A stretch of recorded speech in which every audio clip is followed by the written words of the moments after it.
Well, hello and welcome to the Super Connector Show, where I'm delighted to be joined by Matali Debakestha, who is the founder and CEO of Impact Icon AI, which you launched in April this year. And it's a consultancy that helps private, public, and third sector organizations understand how to use AI tools effectively, efficiently, and in a way that doesn't compromise their missions, their values, or their people. So, Matali, do you want to explain a bit more about what it is that you actually do? Yeah.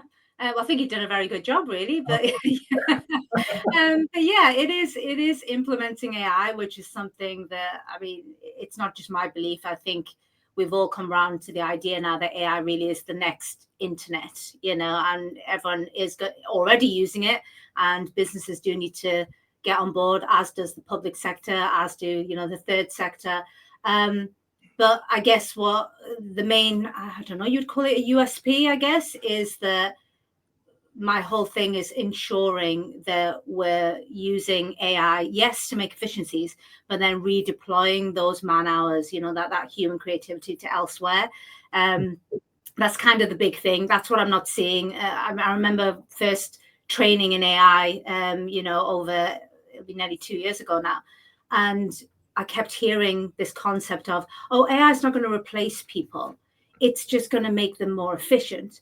And even back then, it feels like a long time ago. It's only 2 years ago, but in AI terms, it feels like ancient times. But Mhm. even then, there was just like a little thing in my head going, and something just doesn't ring true. I was going, yeah, that sounds great. The words sound great. But if you make someone more efficient so they can do something, say, a third of the time or half the time, and you Mhm. don't give them something else to do, naturally there's going to be job losses, or at the very least hiring freezes, or people losing hours in the job. So maybe they used to work full time, but now they're put on part-time hours. So there was something, even back then I was like, I'm not buying this. This all seems very very optimistic, and I'm not a pessimist, but I'm a realist. And Mhm. I was like, something just doesn't ring true.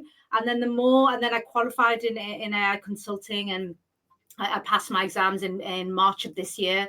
I remember the first thing I thought of when I was setting up my consultancy is I really want to focus on not just finding efficiencies, but then explaining to leaders, right, how we're going to redeploy this. So we've now, if I've saved you 20 hours a week, what are we now going to do those 20 hours? And Mhm. really opening their eyes up to the hidden processes and tasks that they're not doing in their business that add to their profitability and add to their market value that they're not even doing. So then not only are they becoming more profitable, but also the employees can breathe a sigh of relief. There's only so much you can tell them, oh, we're not going to replace you. They're not stupid. If you make them more efficient and they can do things in half the time, they're going to be wondering what they're going to be doing for the rest of the time. I Yeah. mean, naturally, they're going to be thinking, am I losing my job here? Am I having my hours cut? Of course, yeah. So they can breathe a sigh of relief knowing that they're going to be redeployed into more fun, creative human tasks. Mhm. Yeah. So I know you've just written an article about that on LinkedIn, haven't you, about the Yeah. human ROI method. So just Well, I've called it. That's my thing. That I called it. yeah, yeah. So do you want to? I think you've already touched on it there, but do you want to just explain a bit more about, because you provide an example, don't you, in there of a client that you were talking to who, yeah, they made some efficiency time and savings, but then there was an air of sort of concern Yeah. amongst the workforce. So do you want to elaborate a little bit more on that? Yeah. Well, it's very similar to what I've just said. So, if you do find efficiencies, it's natural for people to go, okay, well, if this process used to take me 10 hours a week to do, and now I can do it in 4 hours, that's 6 hours I'm twiddling my thumbs. And even with the nicest of bosses, you can have an amazing boss, but at some point they're not going to carry on paying you for twiddling your thumbs for 6 hours of a Mhm. 10-hour process. So, you know, it is something that we all have things that keep us up at night. Every so often when I can't sleep, I'm normally a very good sleeper, but every so often when I can't sleep, that is one of the things that keeps me up at night. I am somebody who can walk into a business or an organization. I can find efficiencies. I can look at something and go, that's taking X number of days, I can halve that, or I can cut it down by 60%, 70%. And then, my worst nightmare would be to leave that organization and then find out several months or a year later, there's all these job losses. we're already seeing hiring freezes. I actually commented on a news article recently about that, where there's across the board, there are entry-level hiring freezes. I'm just thinking, this is crazy. What about our next generation?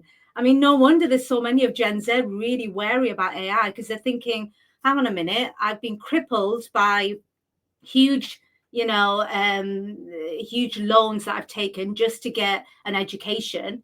And now I'm being told I can't even get my foot on the ladder.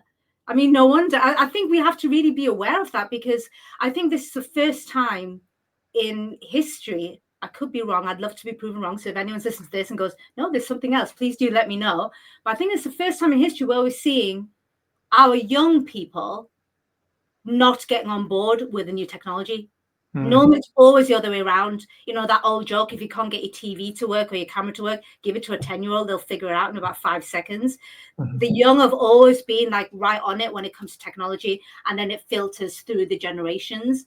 But with AI, we're seeing, what I can remember, the first time I'm seeing where our young people are going, I don't like this, because they can see the writing on the wall. They're seeing, hang on a minute, efficiencies. Sounds great when you're a business leader, but what does that mean for us? What does that mean for our future? So that's kind of what, anyone who wants to read the article, go and find the article. It's on my LinkedIn profile. But I found a way where you can look at 8 different aspects or sectors in every single organization. And I guarantee that I've yet to meet a business leader that's exploiting all 8 avenues of interest in each market. So you can look at any department. So for example, if you're looking at the marketing department, there's 8 things that you could be doing in your marketing department that directly lead to either profits or market value. And yet hardly any business will be doing all 8 things. Usually they're doing 2 or 3.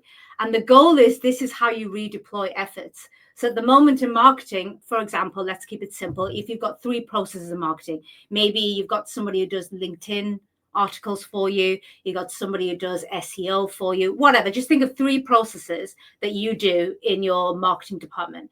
You then implement AI, that makes everything far more efficient.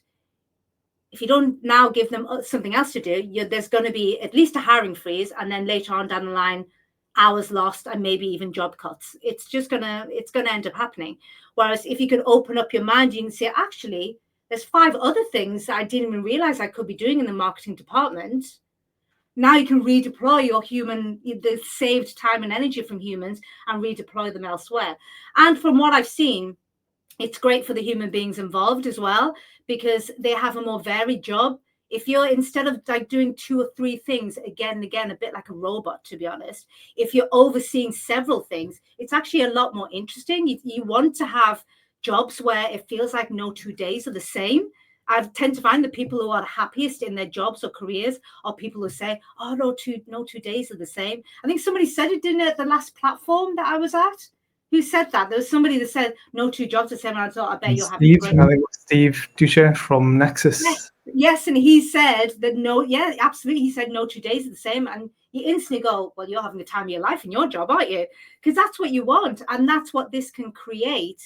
But only if AI strategists and consultants like me go into organizations and open the eyes of business leaders. Because otherwise you're assuming that they're going to figure this out themselves. Some of them might, but a lot of them won't. They'll just go, well, I've made all these efficiencies. I don't need this number of people. And then we've also got the other aspect, and this is again a news article that I've just responded to. I had a journalist reach out to me and ask me to respond to a news article, and they're doing a follow-up article.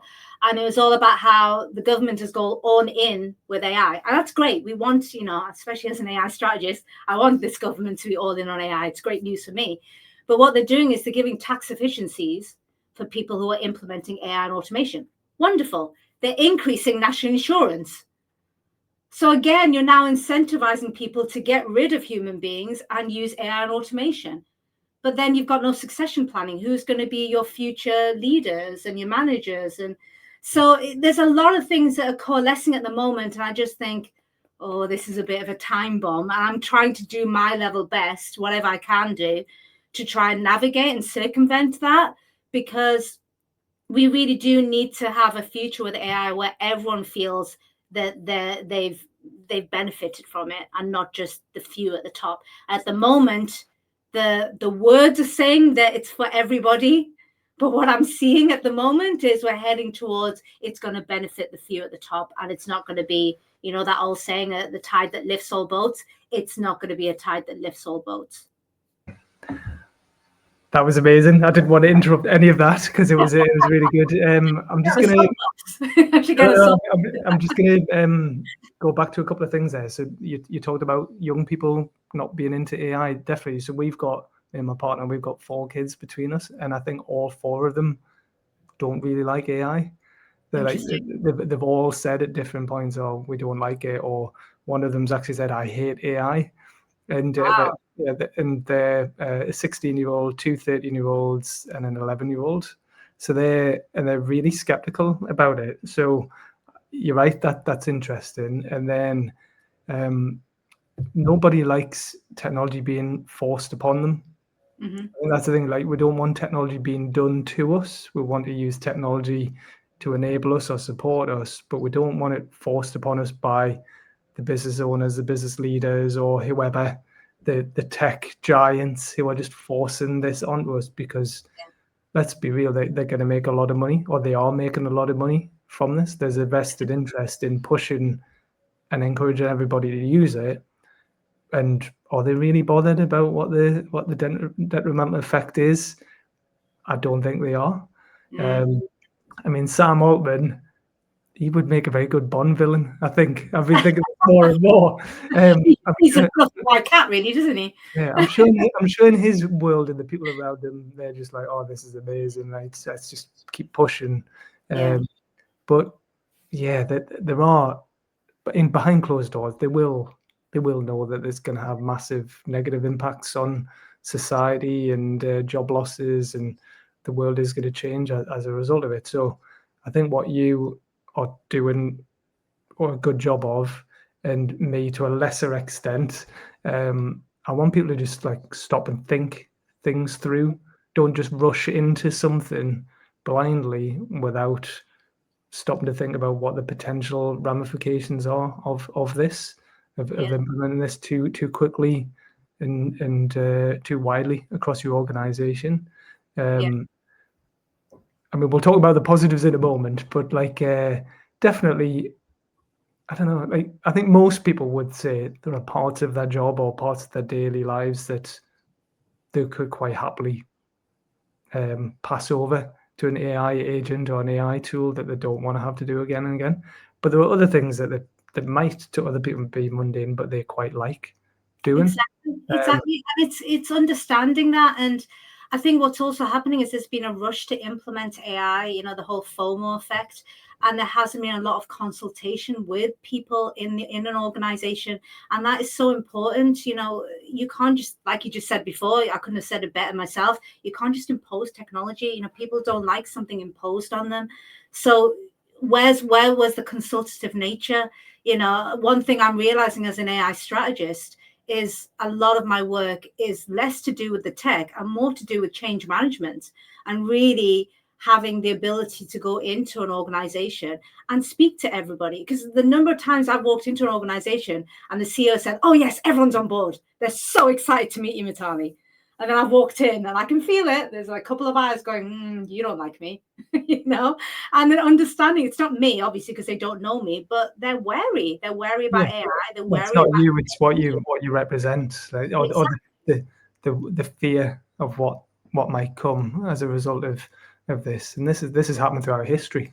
Whenever there's been new technology and hasn't really had the buy-in from everyone at every level, or people feel like their voices aren't being heard. So yeah, if that's, I think for any, it's not just AI, it's any new IT project or software or new technology, chain projects fail because they haven't got the buy-in from everybody. That's one of the major reasons. A lot of people think the tech has failed. It's like, no, the tech didn't fail. It was actually the human beings didn't want to use it, or they weren't trained, or they just didn't have the buy-in. So the human beings in your organization are so important. And, you know, a lot of their fears, as I've just discussed, are legitimate as well. You know, it is legitimate. So, no wonder when they keep hearing, oh, it's there to assist you, it's not to replace you. No wonder it's falling on deaf ears, because they're not stupid. They're sort of like, well, hang on a minute. If you do make me more efficient and I can do something in half the time, what are you going to do? Are you going to drop me to part-time hours? Because I need to be working here full time to look after my family and give me the standard of life that I've got. So people are not stupid. They are aware. And this is what I'm all about. I think I genuinely want to get to a stage where every AI strategist or consultant, it's part of their work. You shouldn't be going in and just finding efficiencies. Part of your work is the flip side. Okay, and once you have successes from those efficiencies, how are you redeploying?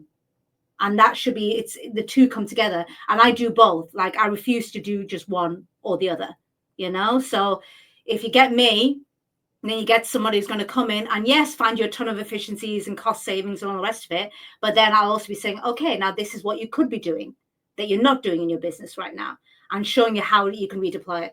Yes, I can't spoon feed it to them. I mean, after I left, they could just completely ignore me and just go, we can't be bothered. There's only so much I can do, but at least I can sleep at night knowing that I've given them the opportunity to redeploy that the human hours that have been saved and into more creative tasks. And then the onus is to actually deploy it. Yeah, no, it's I like that sort of human first or human first approach. I think there's a lot of business owners and leaders would like endorse that, that support that. There's some that are just all about profit at all costs, and I think when I became a limited company director in the past, I think officially your only responsibility as a limited company director is just to make money. Yep. But I think of myself as like a social entrepreneur, right? So I'm private sector business, want to make money, want to make profit, but I want to make money to do good things and to reinvest in and approach both. I would say most of my activities, or a lot of my activities, are for the greater good. Very community focused, but it's not a charity. I want to make money, and I want to keep costs low so I can keep going and I can keep doing what I'm doing and hopefully grow and more people can benefit from it. So I think it's really, that's what I'm hoping to do through this that we're doing today and other work that you're doing, is to get that message across that whether you're private sector, public sector, third sector organization, this is, you do need to think about this. You've got to think really carefully about how you're using these AI tools to carry out your work. And just go on, sorry. I was going to say, it's kind of, why we have, organizations like B Corp, and I'm on the board of directors for an organization called the Organization of Responsible Businesses. We're kind of becoming known as like the B Corp for micro businesses and solopreneurs, because we're getting a lot of people who want to be B Corp, but B Corp, as wonderful as they are, love the organization, but it's really designed for, I would say, your larger small businesses, your medium businesses and large businesses. It's not really designed for micro businesses. We class micro businesses as 9 employees or under, and certainly not designed for solopreneurs. So your coaches, your mentors, your consultants, your one-man bands, it's not designed for them. But the reason I like those organizations is it draws in those kinds of people into business. What you've just said, which is business, it doesn't have to be either or. It doesn't have to make a pot of money or be a good person. You can make a load of money and still be a good person. The two things actually go hand in hand. And it's been proven over the last 10 to 15 years that businesses really have adopted, great environmental goals, great social goals. They actually make more profits. So it's not like, oh, they're a good person, they're a bleeding heart kind of person. So they're not making much money, but they're doing loads of good in the world. But then this evil person's making a ton of money. It's not like that. People who are doing good are actually making a potload of money as well. So it's getting that across. And it's the same with AI. If you think that you're being clever by, having a hiring freeze or even letting people go because you've got efficiencies, because your bottom line is now looking healthier, well, go and have a drink at the pub, but you won't be celebrating for very long because you're actually cutting off your succession planning, who are going to be your future human beings. So unless you plan on living for the rest of your, living for centuries, then who's going to take over? So you need talented, wonderful human beings, and you need to keep that pipeline coming in right from the youngest of people, and it needs to keep coming in. So it's going to be the leaders of tomorrow that are really going to thrive are the ones who do think in a similar way to what my human ROI methodology, what it talks about, which is once you find the efficiencies, now what? You should always be asking yourself. I just replied to a comment from a journalist early this morning, and he said, I guess no one's really thought about what happens when AI succeeds. Most of the focus at the moment is we need to make it succeed. Because as a business owner, if you've spent, for example, £10,000 on implementing AI and automation, you need to make sure that you at least break even within a year and you make profits. Otherwise, you're going to be in trouble because you spent all this money and you've got nothing to show for it. So most people are just focused on that. And most people only make a plan B when plan A fails. Whereas my goal is there should be a plan B, yes, for if plan A fails.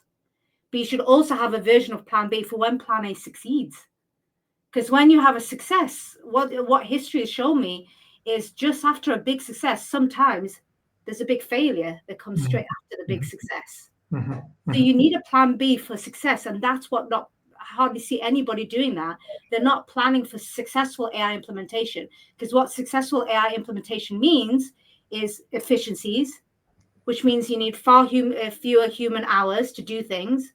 What's now going to happen to those human beings? And what's now going to happen to your succession planning and your future as a business with humans? And not many people are talking about that. No. You've reminded me of something. So we did a platform event in Edinburgh at the Microsoft office back in March. Was it April? Anyway, it was around about that time. And the guy that was speaking from Microsoft was doing a demo of the new Copilot tools and agents and showing how they were using it in their sales teams and how much more productive and how much more money the sales teams were making. And it was impressive, right? If you think about how big a company Microsoft is, if you multiply that by however many sales professionals there are in Microsoft, how much more productive and how much more revenue they're generating. So we did that. And then my colleague Neil, I think, turned to the guy next to him and said, "Oh, that's impressive." And the guy next to him was a Microsoft employee. He's like, "Yeah, it is. It was my job to roll that out across the company, across Microsoft." He said, "But now I don't have a job. I've been made redundant." So it was just like, wow. Okay, so. Oh my God, that's almost, that gave me a bit of goosebumps, really. There you go. So you don't think of that. So yeah, obviously it was a success in terms of Microsoft. Wow. Okay, they're making all this money, efficiency, successful implementation. But that guy who'd spent, I think, almost 20 years working for Microsoft was now out of a job and didn't know what to do next.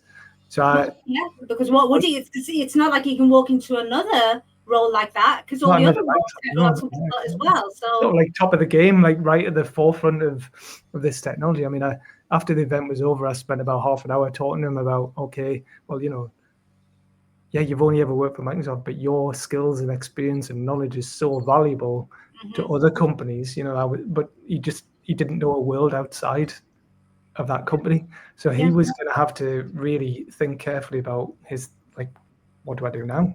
Like, so that was, that's just it's unfair. And what I'm not, I mean, let me make this clear. What I'm not saying is just keep people for the sake of keeping people, because that's unsustainable. Even if you're the nicest boss in the world, if you don't need someone or you don't need someone full-time that you can get away with, it makes sense. It's just understanding and working with someone who will help you see that there are blind spots. There are things that you are not doing in your business right now in every single department. Like I said, I keep referring back to my LinkedIn article, but please go and see it. I found 8 value drivers, I call them, and you can map them onto any department. So I don't care whether you're talking about operations, whether you're talking about finance, whether you're talking about cybersecurity, whatever it is, go and find it. And then I guarantee you, I mean, if you're getting all 8 value drivers in one department, well done. If you manage to get all 8 value drivers in every single department of your business, I'm like,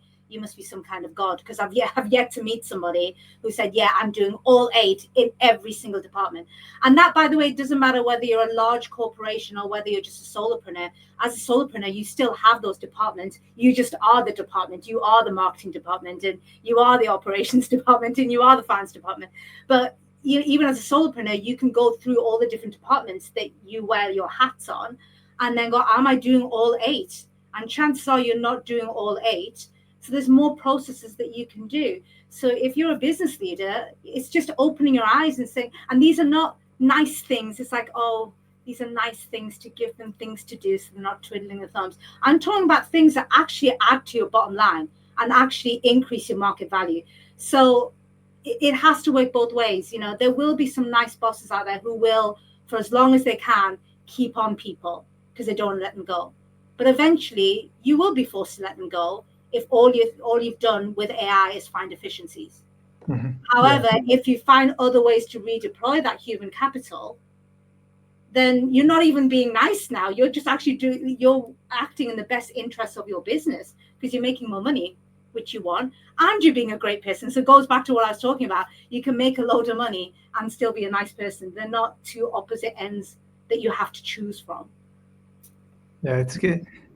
Basically, we have to think. Everybody has to think a lot more about what type of businesses we want or what type of roles we want. It's because I don't know. I suppose I'm maybe rightly or wrongly. I think if a company's making profit and they can afford to keep people and they can give them work to do, I think they should keep them in a job. I don't think it should just be about making efficiencies and automating everything. I think sometimes there is value in keeping people occupied and giving people. I agree with you. Where I don't disagree with you there, Paul, but a caveat I would add there is you're still then expecting people to do the right thing. And what I try to do is create situations where the right thing is also the most profitable thing. So you don't even have to be right-minded. You can actually be quite an evil person and still be doing right by the world because it actually profits you to be doing right by the world. And that's the kind of world that I want to co-create, where because otherwise you're still expecting, people to do the right thing. And sadly, not everybody chooses the right thing. If doing the wrong thing is more profitable, don't do that. I want to co-create a world where even the people who are not the nicest of people are almost nice by default because they make money by being nice. So it's like, if I have to put my nice mask on, I'll do it, but it makes me money, so I'm going to do it. I'm like, I don't care whether you're an actual nice person or whether you've got a mask on. Just be nice as far as I'm concerned. I don't care which it is. Yeah, no, it's you're right, because I know not everyone shares the same thoughts as me, and also people just some people just see their bit of the business and they see it through a certain lens, or they might even be incentivized to go down a certain route. If some people's job is to make efficiencies and cost savings, and that is their job, and they're incentivized to do that, then that's what they'll do.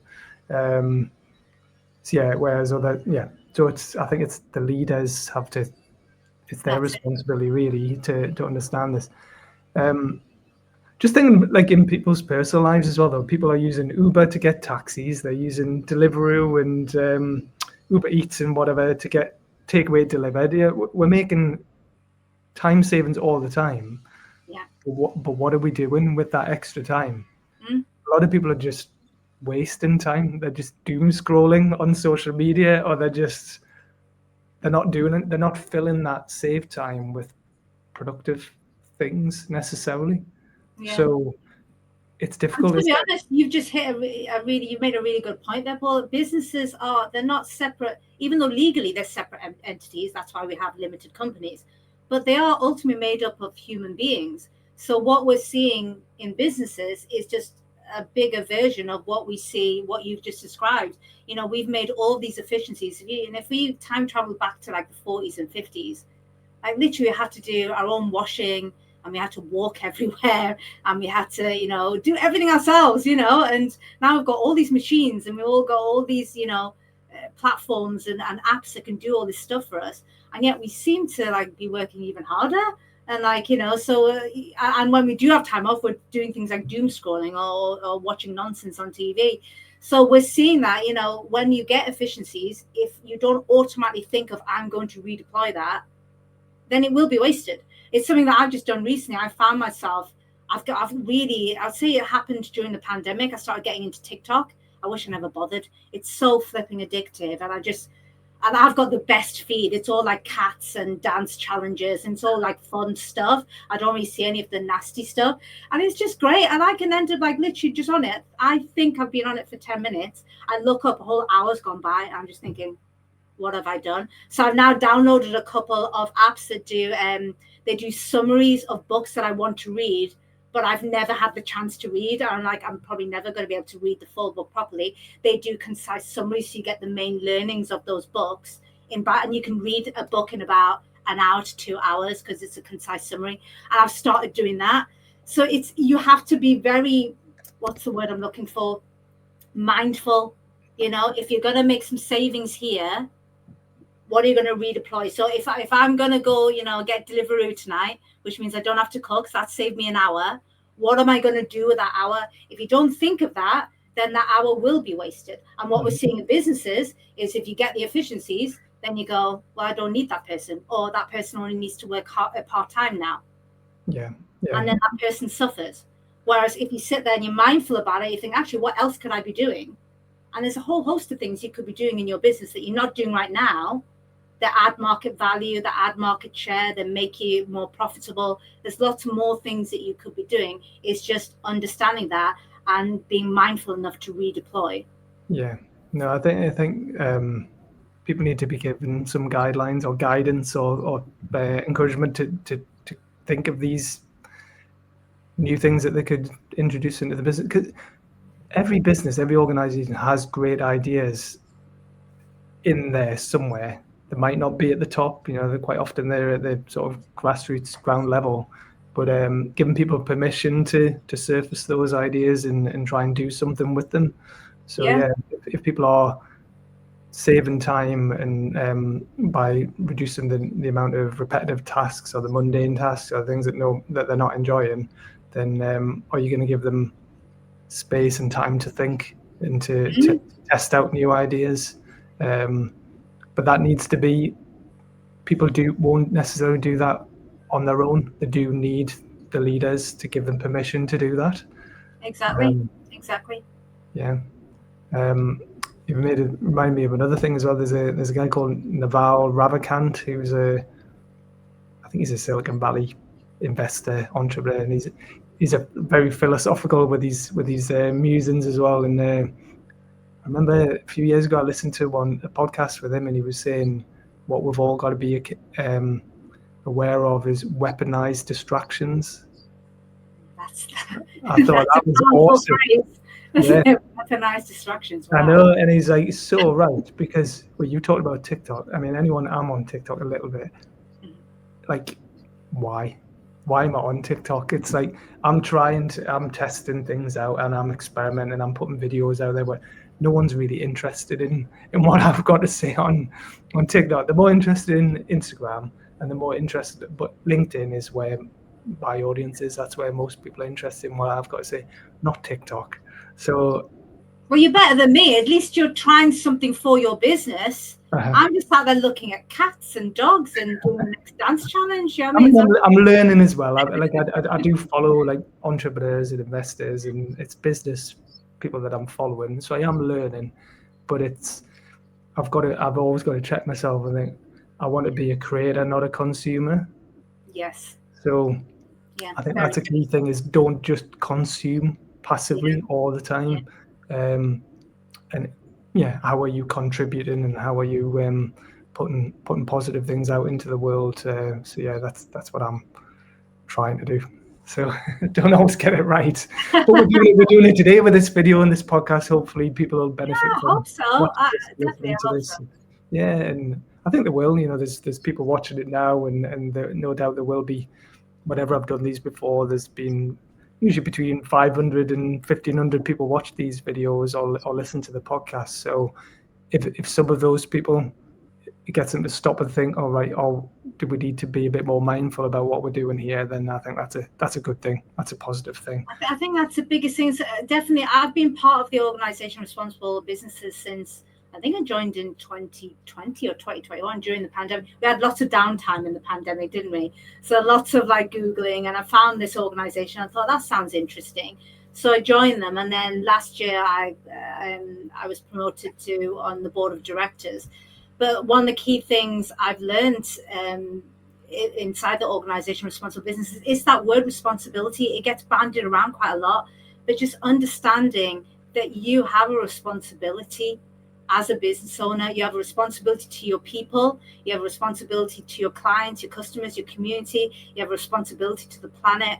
And all of these things are not bad things, because some people are like, oh God, I've got all this to, I'm trying to just keep my head above water at the moment, and you're telling me to care about the planet and care about people and care about community. And what we're trying to get across inside the organization responsible businesses, and we've got, I believe, around about 250 businesses now, they are making money because they are for the planet and for the people and for the community. And going back to what I said before, it's not either or. It's not like I make a load of money or I'm a good person and I care about these things. You can care about those things, and that actually, as a consequence of that, makes you even more profitable. Because if you look at, especially with the younger generations, I've even heard some people, 21, 22-year-olds, who will refuse to work with certain businesses because of their environmental policy, because of their community policy. Well, they've literally like, no, don't want to work with them. I don't care what they offer me. I'd rather wait for a better business to come over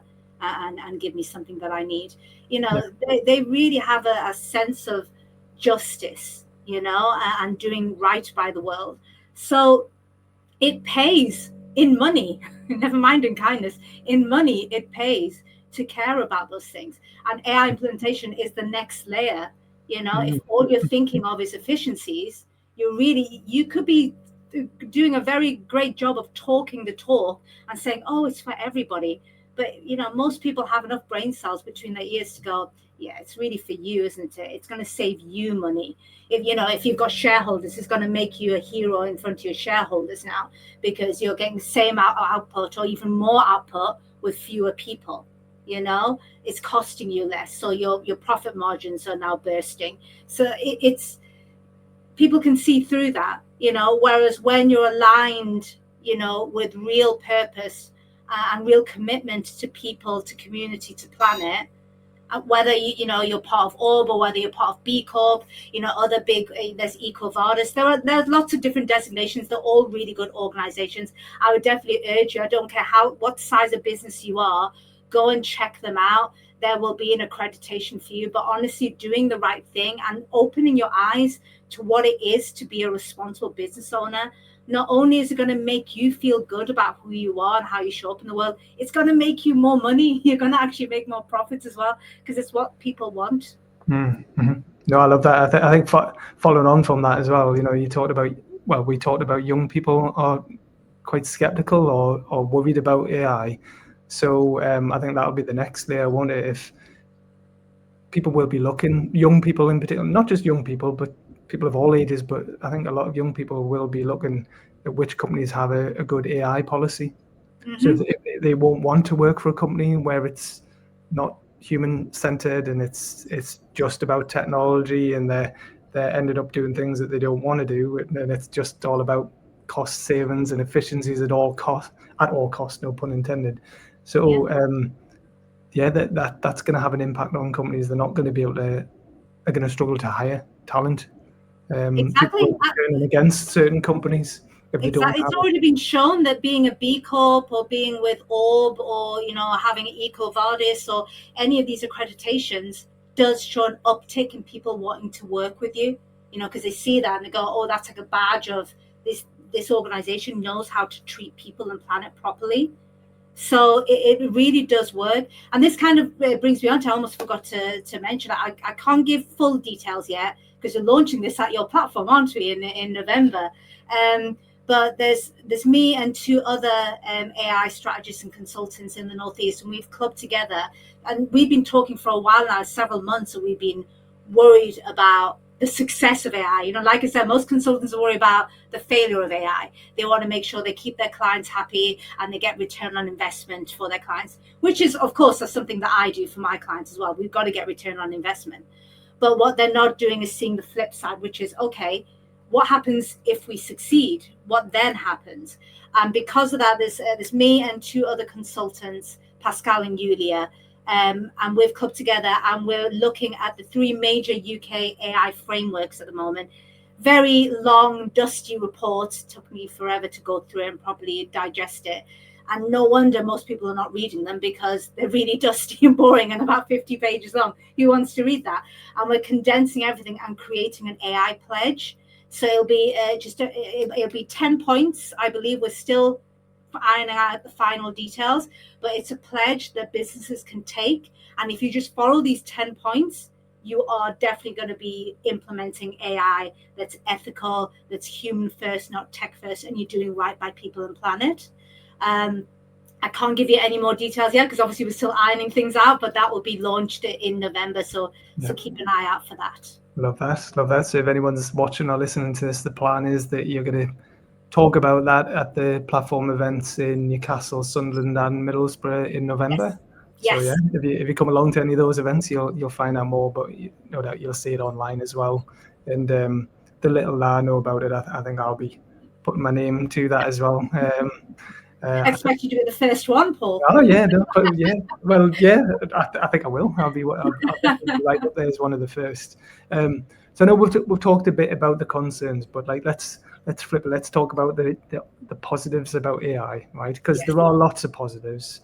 Huge. And you're not a skeptic, and you're not a well, I'd be in the wrong I'd be in the wrong job as an AI strategist if I was a complete skeptic. No, but you are unique. I think you are unique in definitely. I'm not aware of anyone else that's encouraging people to use AI, but encouraging them to use it ethically and responsibly and with the people in mind. So do you want to talk a bit about the positives about AI in your opinion? Well, the real positive, the reason why I got into it, so I'll give you a very short, abridged story of how I got into it, because I don't actually come from a tech background.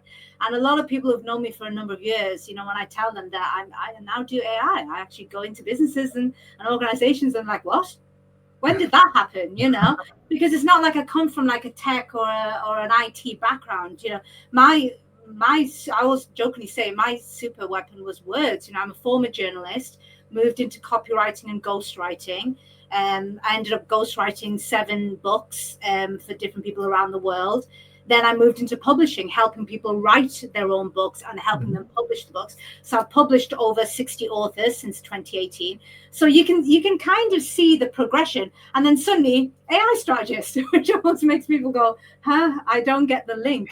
And the reason why is it wasn't something that I chose. I went on to a very small AI program. It was billed as a sprint. It was a 12-week sprint. It was 2 hours on a Monday evening and 2 hours on a Thursday evening. And I thought, I can digest that. Because as a business owner, we're always so busy. The last thing I really want to do was learn something new. But I just felt like this is a new technology that I need to wrap my head around. Otherwise, I worried that I would be left behind if other publishers in the country adopt AI and become more efficient. Where does that leave my publishing business? So really, I didn't even want to do it. It was more of a case of, oh, God, I'm going to have to do it. And this program seemed the most robust and also the most bite-sized I can fully understand. So I went on the 12-week program fully expecting just to get through the damn thing and then just implement the AI that I needed and carry on my merry way. That was the goal. What I wasn't expecting is within 2 to 3 weeks, I'd just fallen in love with this technology because I could really see the benefits of it. The way it can really automate all of the mundane tasks, and it really can, all the copying and pasting and shuffling, stuff around. And it just really opened my eyes. First of all, it made me look at my business and go, oh my God, there's things that I'm doing manually that I had no idea that I can AIify and I can automate. So that was the first step, doing my stuff really. But then I started having, as a business owner and also as a director for the Organization Responsible Businesses, I speak to a lot of business owners daily. So people would ask me, oh, how have you done that? And, oh, that's interesting. How have you done this? And you're also doing that. I don't have enough time to do both. Oh, well, let me show you about automation. Let me show you what I put together. So I started really on a casual basis advising other business owners how to implement AI and automation, to the point where I was doing that more than I was doing advising on books. And that's when the flip came. And then I thought, I think this is kind of the universe telling me that maybe I need to make a career change and move into AI strategy. So then I went on a long 12-month program that really embedded exactly how AI can be used in different organizations. And I qualified in that in March of this year. But there's a reason why I fell in love with this technology. So going back to answer your question, there's so much that can be done. Every single person I know, I don't care how much you say you love your job, there will be aspects of your job that you find very dull, very dry, very boring, but you've chalked it up to it's a necessary evil. Everyone has it. I have it in my business. I love having my own business. I've not had a boss since 2013. I don't even think anybody can employ me nowadays. I think I'm officially unemployable because it's been that long since I've had a boss. I love doing what I do. And yet, can I say hand on heart, every single aspect of what I do to run a business I enjoy?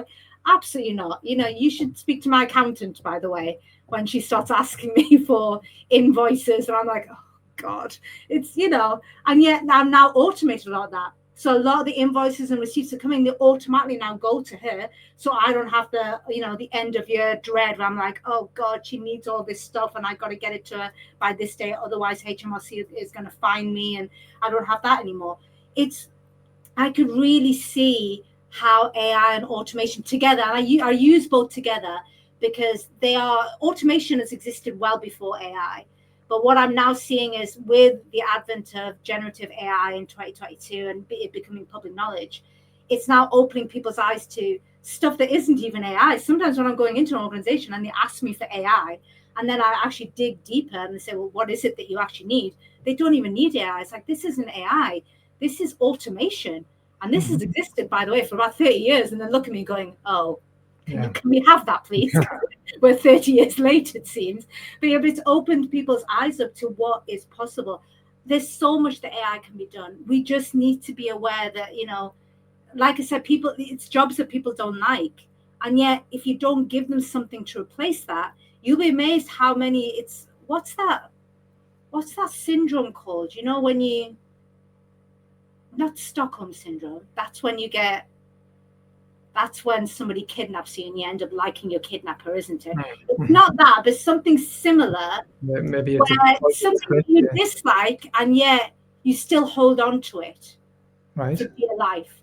It's something that's not good for you, and yet somehow it still gives you comfort to have it in your life. It's the same thing with these tasks. They may be mundane, they may be boring, but you take them away from somebody without redeploying that time and energy. And suddenly those people like, can I go back to the admin stuff? Can I please have my spreadsheets back? Because they're worried about their future. They're worried about their family. They need to make a certain level of income to keep going. And they can see, well, these efficiencies, yes, you got rid of all the jobs I've been whinging about for the past 5 years, maybe. But now I actually want those jobs back if you don't give me something else to do. Yeah. I think what's really interesting, that you have talked about this on LinkedIn recently, is that it's knowledge workers that are being affected now. So it's like in the past, when like industrial revolution or whenever new technologies come along, it's been the manual labor. It's been the people who are considered like low skilled, but actually they're highly skilled at what they do with the hands. They're the ones who've lost out. They've been replaced by machinery or mechanization or whatever. But now it's the white collar jobs, as you call it, that are being replaced, or people aren't being hired into those roles because AI can do things better. They're more knowledgeable. They can do things faster. That's a big fundamental shift to the workforce, and that people who are maybe in well-paid, secure jobs are now at risk. I'm seeing that a lot, and that's quite. That's going to really be it's already being a huge shake-up, because you're absolutely right. In the past, it's always been blue-collar workers who are at risk, whereas now we're seeing a change. It's almost now, I wonder if in schools we should now be telling, if you're academically gifted, then absolutely do go to university. But if you're not, is there more sensible advice now saying, actually get into, some kind of trade? Because I think we're still a long way off from having a robotic plumber coming in and sorting out, the pipes, or having some Android electrician. I mean, I'm not saying it won't happen in the future. No. We're a while off from being comfortable with that, but we're already getting comfortable with getting advice, from large language models. So we're already, there's people already, getting financial. Sometimes they're not doing it well. Sometimes it's giving them bad advice. I'm not saying it's working all the time. People are going and getting legal advice and financial advice and what have you.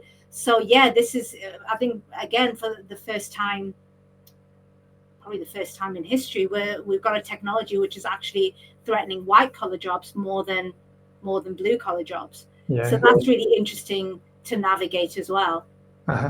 Well, I actually just on that, I saw, I think it was this morning, there was a headline, Jensen Huang, who's the NVIDIA CEO, founder and CEO. So he was saying in the future we're going to need more plumbers and electricians. He was actually encouraging people to go down the more manual trades. Because why am I not the CEO of NVIDIA? But yeah, I actually think, like I said, I'm not saying those jobs won't be replaced, but it's going to be well into the future. I think it's going to be a long time, I think, before we're comfortable with seeing, even non-human like robots just wandering around the street and doing jobs for us. Never mind humanoid robots. It does still freak a lot of people out, and it starts conjuring up ideas of dystopian things that we've seen in Hollywood films. Whereas the idea of AI as something on a screen, well, it's going to be 3 years. Next month, it's going to be 3 years since ChatGPT was unleashed. And look at the change in just 3 short years. Look at the change. Look what's happened. Yeah. So there's a comfort level of using this technology on the screen that we're a long way off for this technology to be, housed in robots coming into our homes and being in our lives. We're still quite a while off there. So yes, certainly it looks like, getting into, if you're good with your hands, maybe getting into a trade is actually the more profitable thing to do now. But see again, white collar jobs don't need to be at risk if people, going back to what I was talking about, if leaders are thinking in terms of, well, how do we redeploy? If you do just think in terms of efficiencies, if you have a mortgage advisory and you have AI that can do most of the basic advising, and you just need a couple of senior people to do the high level advising or the really sort of like very specific advising, you can now say you have a team of 10, you can now shave it down to 2 or 3. And that's what you will do if you're not, I guess, inspired enough to see actually what else can I redeploy those human beings into doing. Yeah, I know at the beginning, good points. I know at the beginning we talked about how you're working with private, public and third sector organizations. So a public sector, like councils and government bodies and whatever, they're funded by taxpayers. So they have a responsibility to use the budgets efficiently and not waste money. So if they can reduce costs but help more people and do provide better services and support more people in a social sense, then that is a good thing. Obviously, I think there is possibly in the Sweeten statement in the public sector, there's maybe an old sort of idea that should just keep people in a job. That is a part of their role is to give people jobs. I don't think that'll change soon. But then same with third sector, charities, not-for-profits, social enterprises, same thing. Budgets are often tight, but they've been set up to make a massive positive difference to society or people who are ill or struggling in whatever way. So if AI tools can help them do their job better, then brilliant. Like definitely they should be looking at it. They should be exploring how they can use these tools better, and not just resisting them because of the fears. They should be opening their eyes to the opportunities, but also having their eyes wide open so that they know where the risks are and how to do things properly. Which is why they need to bring you in, Mitali. They do. But I mean, not just blowing my own trumpet, but there are other people. It's not just me. There's not many people like me, but there are more people like me. Don't want to say I'm just the only person here. Certainly the 2 consultants that I'm working with to create the AI pledge, the fact that they, as soon as I said it, they came on board straight away. They're like, oh, we're interested in this. We definitely want to see a world where AI is used in a way that uplifts everybody and it isn't just for the few. So the fact that they got on board so quickly, I didn't really need to twist their arms at all, says that they think like me too. So there isn't just me. I think the main advice I give you is whoever you work with, me or anybody else, just listen to how that person's talking. People kind of, we're not really all that, able to keep a mask on for very long. You just have a half an hour to 1 hour chat with someone, and it's amazing how much you can get out of that. You can see whether someone within just a few minutes, sometimes of meeting them, how they're talking about. Are they mainly talking about efficiencies and return on investment, which I do. I talk lots about efficiencies and return on investment. I'm not saying that's a bad thing, but is there then talk about culture? Is there talk about people? Or is there talk about communities? Is there talking about, everyone working together? You can just chat to somebody, and if they feel very one-sided and it's all about, saving you a ton of money and time, that's all great. But then you also know that this person isn't a bad person. There's nothing wrong with them, but they're focused on one thing and they're expecting you to figure out, well, what, if this succeeds, what are we going to do with it? Whereas if someone is talking in terms of people and human first instead of tech first, and then you've got somebody who's thinking of the flip side. Not only are they thinking of plan B if something fails, they're thinking of a plan B when something succeeds, how we're going to redeploy that time and energy. So, and I would say gravitate towards those kinds of people. Yeah, totally. Well, I think it's really important work that you're doing, Mitali. That's why I wanted to do this with you today. Because I wanted you to get your message out, and so more people are aware of what you're doing, and even if hopefully lots of them will want to work with you directly, but even if they don't, that you can have an influence over how they approach things in the future. But if people do want to work with you or they want to know about what you do, what's the best way to get in touch? Well, you can go to my website, which is impacticon.ai. So that's impacticon.ai, or find me on old LinkedIn, good old LinkedIn, where we all are. So you can just find me with my ridiculous surname. There is literally just me. Oh, you might find my brother, but then he's not called Mitali. So there's only one Mitali Deepakeisler on LinkedIn. So you'll definitely be able to find me. So just find me there and send me a message, or you can email me if you like. I hate social media. Email me at mitali@impacticon.ai. Brilliant. Yeah. Well, I know that you've been putting out some really good articles on LinkedIn recently, and also you've been getting featured quite a lot in. I'm an opinion as well. No, you're doing very good. You're doing very well. They love me. They keep sending me almost daily. I get, can you leave us a comment on this? Because they just know I'm such an opinionated so-and-so. That's what journalists like. They need people who've got strong opinions, and I do. This morning, what was I doing this morning? Oh, completely criticizing the government on some of their stances. But I'm quite opinionated, you can probably gather. But yeah, that's been.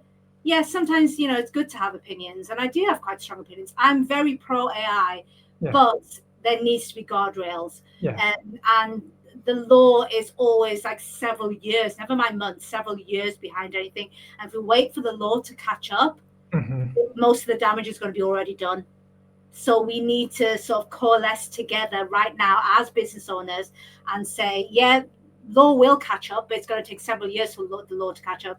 We need to start governing ourselves, and that's part of what the AI pledge is all about. We need to start governing ourselves and making sure, especially in the Northeast, that we're looking after our region, we're looking after our people. Yeah, no, totally. I love that as well. I think it would be interesting, if politicians were replaced by AI, how much more involved they would be, or how. My God, I'm going to start sending some of the journalists over to you, Paul. I think you're getting opinionated now. So this because like you said, right? You said quite early on, they're incentivizing. I've been surprised how the government's really pushing AI, but I understand why, because they don't want to be left behind. They're seeing this as an opportunity. Every country around the world wants to be at the forefront of AI development. Realistically, it's going to be America or China. They're leading the way, and everyone else is sort of who do they pick sides? Who do you want to be involved with, and how do you want to be involved? Are you going to be a supplier, or are you going to be hopefully a partner and not just a passive consumer? But at the same time, the government does need to think carefully. There are risks here of pushing and adopting it too quickly. And some countries are putting legislation in place to stop or slow down the adoption of AI. Yeah, the EU already has. They've already got the EU AI Act, which is like far too many vowels for my liking, but it's already in place. And even UK businesses, if you are dealing with members of the EU, so if you're selling goods and services or whatever to the EU, you have to abide by the EU AI Act. So it's already enforced. We're outside of that. So unless your clients or your products are going into the EU, we don't have to follow that act. But it's important. I mean, I was so, when I heard the news about there being a new data center in Blythe, there's a part of me that just kind of whooped for joy. I was like, yes, it's so wonderful that the Northeast is being thought of, because normally the Northeast is an afterthought. It's always the Southeast that gets everything. But then on the flip side, I instantly thought, are the people of Blythe going to benefit from this? And this is what we need our government to understand. We, by all means, have partners with AI companies and, be partnered with the US, although I worry about that as well. But you've got to look after, it sounds terrible to say, but you have to look after your own patch first. And my instant thought was, is this going to benefit the people of Blythe? Or is this going to be a way of taking wealth out of Blythe? Because I have a funny feeling the reason why Blythe got it is because of the offshore wind farms. So that's actually quite good. That actually heartened me, because I thought, well, that's actually really good, because it means, all these AI CEOs, they're thinking in terms of renewable energy, and they're realizing that using fossil fuels is just not the way to go. And really, for the amount of energy we need with AI, we should be going to renewable energies. So that's good. But then has the government put anything in place to make sure that the wealth that's created in Blythe, also some of it is then spent in Blythe? Because you all know Blythe is, it's not an area that's had a lot of money pumped into it, and it shows, and it needs it. So we need to be, and this is, and this obviously I'm just talking about Blythe, but this carries on to the entirety of the UK. The government, it's fine being pro AI, but we need to be thinking, is it going to ultimately benefit British people? And is it going to benefit everybody who's British, not just a few people in one area or one sector? Spot on. I think you're right. Like definitely Blythe's been chosen, and the Northeast, like the AI region, whatever they call it, is it's in recognition and a bit of an endorsement for the wind energy that's the offshore renewable energy catapult center, which is up in Blythe. So that is a good thing, obviously, because even before AI came along, data centers do use up a huge amount of energy, because they have to keep them cool.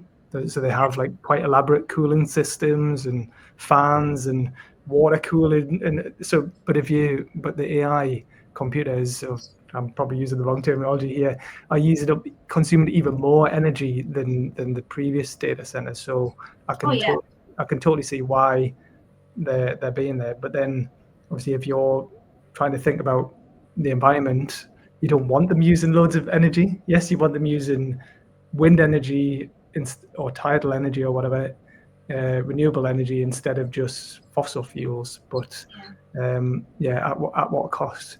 You maybe think quickly before I forget. Many years ago, Shell, the petrol company, Aberdeen, the whole area of Aberdeen it's like oil town, or it used to be like oil town. A lot of people got very rich, made a lot of money from the oil up there. And Shell, the petrol company, and others did invest heavily in the local area, so that area did benefit from it. There you go. When it's done correctly, it's brilliant. That's how to do it. That's exactly how to do it. Otherwise, we go back to kind of the old colonial ways, when different European countries went around the world and basically mined other countries for its wealth and didn't give back to anything. Just give back. It sounds really weird, but it's almost like we're going to get back what Britain did to other countries. We're going to have people like, Americans and the Chinese coming in, mining us for our wealth and taking that wealth away. And it doesn't benefit the average British person, which is the last thing we want. We need to make sure we're putting these guardrails in place. So yes, by all means, come here, invest. It's wonderful. I was so happy to hear that Blythe had been chosen. But in I was like, are the guardrails there to make sure that the people of Blythe and the people of the Northeast as a whole benefit from this? Because I don't want it to be a wealth, instead of being something that creates wealth, it actually it extracts wealth away from us. Yeah, when it goes back to a lot of things we've been saying, it's about being a partner and being involved rather than just being a consumer or being things just done to us, technology done to us.